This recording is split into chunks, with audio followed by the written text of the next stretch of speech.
Dear student, I welcome you again in this Sachchidanand learning channel.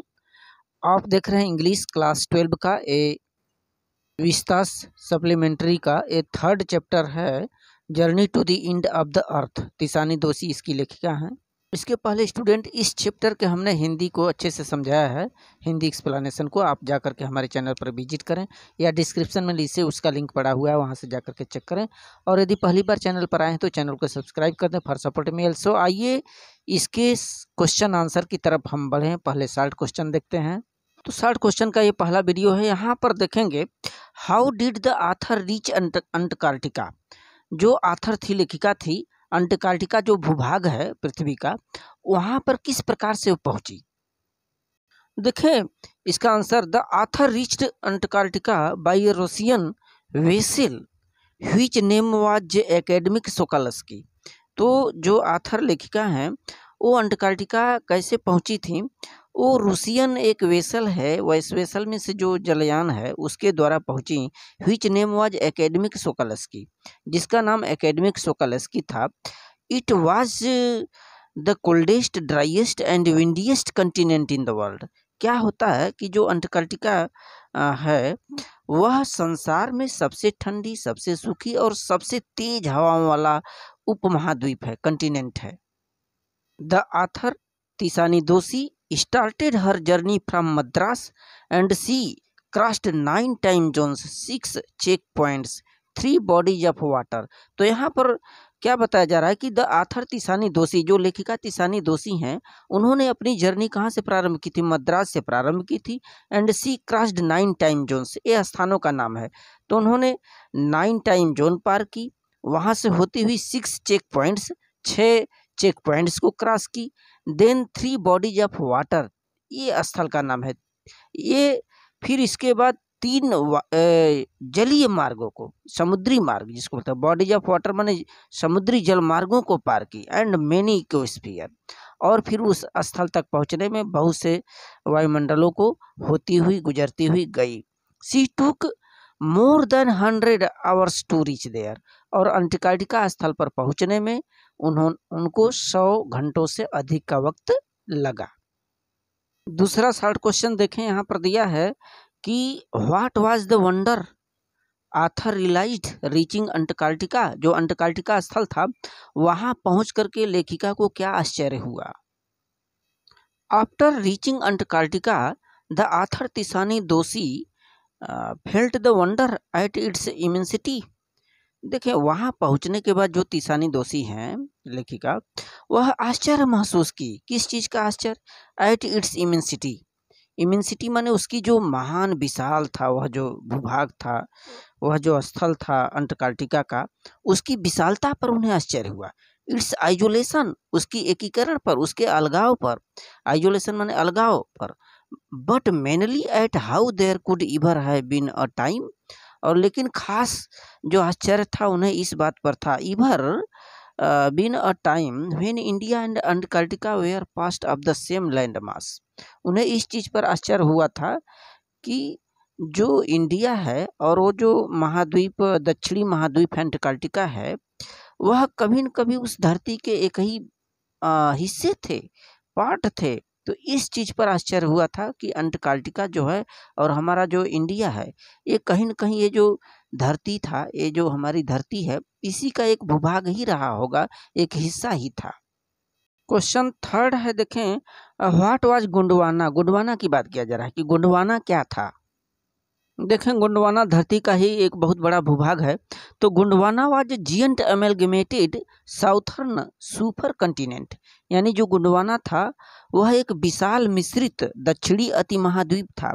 एक giant माने होता है विशाल, अमेलगमेटेड माने मिश्रित, साउथर्न सुपर कंटिनेंट, कंटिनेंट माने होता है दक्षिणी अति महाद्वीप। एक महाद्वीप था जो गोंडवाना था। इट वाज इंडीड एग्जिस्ट, वास्तव में यह अस्तित्व में था, बिफोर 650 मिलियन ईयर्स, यानी कि यह 6 अरब और 5 करोड़ वर्ष पहले निश्चित तौर पर एग्जिस्ट में था, अस्तित्व में था। इट वाज सेंटर्ड रफली all around the present day Antarctica.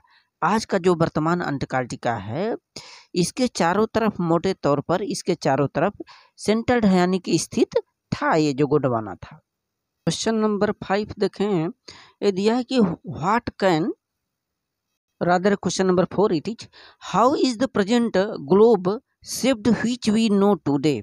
माने आज की जो वर्तमान धरती है वो किस प्रकार से आकार ली जिसे आज हम जानते हैं। देखें जो धरती है, ग्लोब है, वो किस प्रकार से शेप लेती है।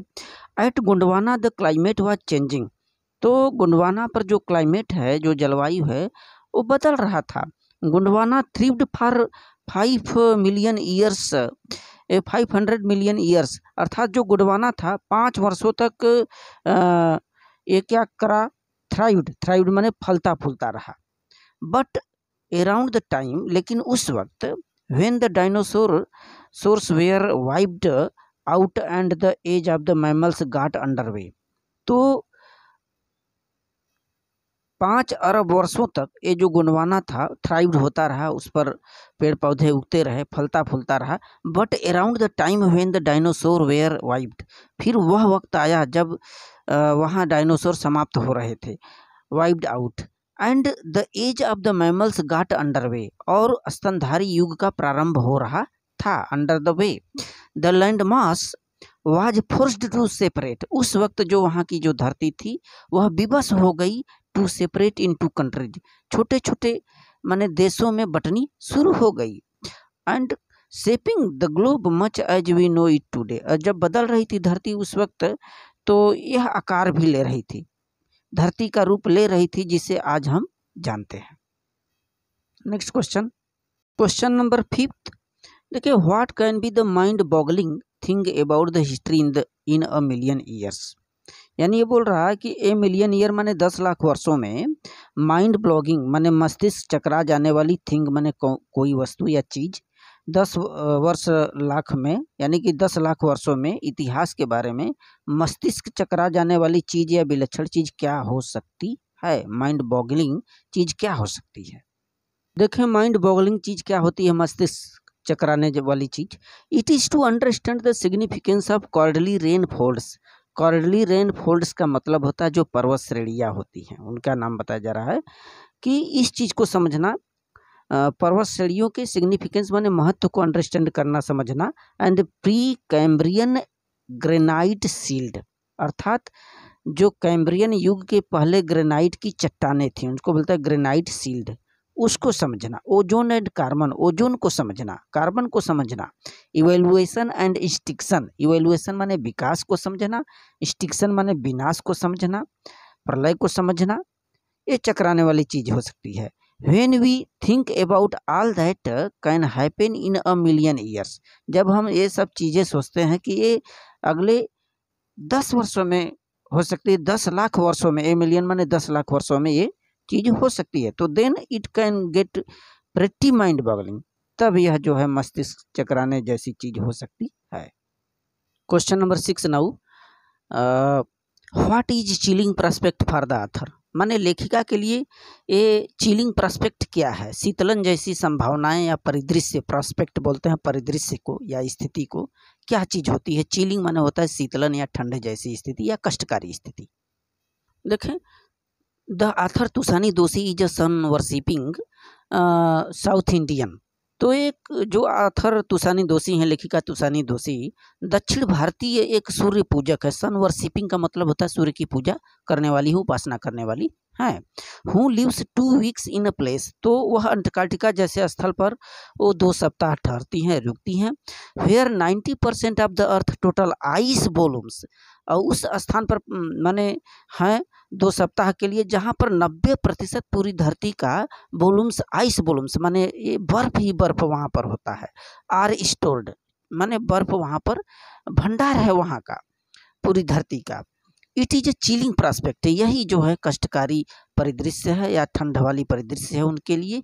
Not just for circulatory and metabolic function, यह रक्त परिसंचरण और शरीर की भौतिक और रासायनिक जो क्रियाएं होती है उसको बोलते हैं मेटाबॉलिक फंक्शन, उसके लिए ही नहीं बल्कि बट एल्सो फॉर इमेजिनेशन, बल्कि ये कल्पनाओं के लिए भी है। यह जो चीज़ है उनके लिए चिलिंग प्रोस्पेक्ट है, कष्टकारी स्थिति है या शीतलन स्थिति है। Question number it is 7th, what does one feel in Antarctica. Antarctica में कोई क्या चीज़ महसूस कर सकता है, कैसा महसूस करता है वहाँ जाने के बाद। How is it captured visually, और दृष्टिगत रूप से उसे कैसे ग्रहण किया जाता है, यानी उस स्थल को किस प्रकार से लोग रिसीव करते हैं, कैप्चर किए। तो अंटार्कटिका पर कोई क्या फील करता है, महसूस करता है। Antarctica is the coldest, driest and windiest place. जो अंटार्कटिका है वो संसार का सबसे ठंडा, सबसे सूखा और सबसे तेज हवा वाला स्थल है, प्लेस है। One loses all earthly sense of perspective and time at Antarctica to come here. तो अंटार्कटिका पर कम हियर माने वहाँ आने के बाद हर कोई पृथ्वी से संबंधित, अर्थली पृथ्वी से संबंधित जो परिदृश्य पर्सपेक्टिव है और ये जो टाइम है, समय है, वहाँ पर ये भूल जाते हैं लोग, लूजेज कर देते, खो देते हैं वहाँ पर पहुँचने के बाद। Visually it is captured from microscopic to the mighty. तो दृष्टिगत रूप से वहाँ पर क्या होता है कि छोटे जीव जंतु, माइक्रोस्कोपिक टू दी माइटी, यानी छोटे प्राणियों से लेकर के बड़े प्राणियों तक कैप्चर किए गए हैं, अवलोकन किए गए हैं, ग्रहण किए गए हैं। और क्या चीज़ वहाँ पर देखा गया, यहाँ पर देखें एंड माइड्स टू दी, देखें मीजेस एंड माइड्स माने सूक्ष्मतम प्राणियों से लेकर के टू ब्लू व्हेल्स, नील व्हेल मछलियों तक, and iceberg as big as countries. और आइसबर्ग का मतलब ये जो बर्फ के बड़े बड़े बर्ग्स हैं, बर्ग्स माने टीले हैं, इतने बड़े जैसे कोई देश हो। तो ये चीज़ वहाँ पर अवलोकन किया गया। So thank you student.